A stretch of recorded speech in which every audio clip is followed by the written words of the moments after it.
Thanks for joining us today here at RoofSnap. Today we're going to show you a new imagery selection process.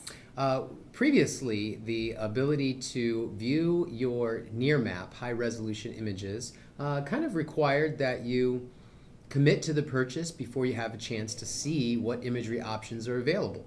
So today, as we are releasing imagery thumbnails across all of our platforms, we're going to show you how to access and use those thumbnails here on an iOS device.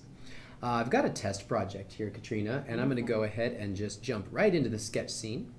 And we will see the top-down view just to sort of verify that this is the correct house that we want to sketch today.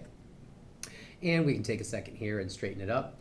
And then now in the upper right-hand corner it says Confirm Location. So we're going to go ahead and tap on Confirm Location, and we'll be taken to our page of thumbnails. Now here we can see that we have a range of near map images going all the way back to 2014.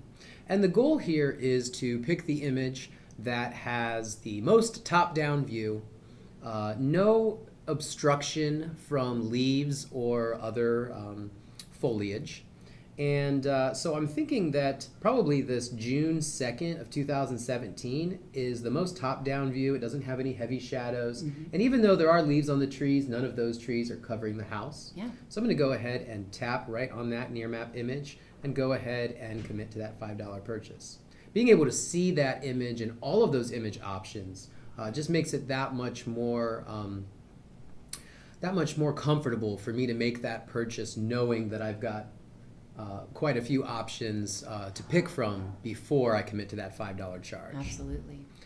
Here, once we have the near map, we can actually go in and refine, and from here we're just going to snap and start drawing in order to start our project just like we would previously. So thanks for joining us here today, and happy snapping.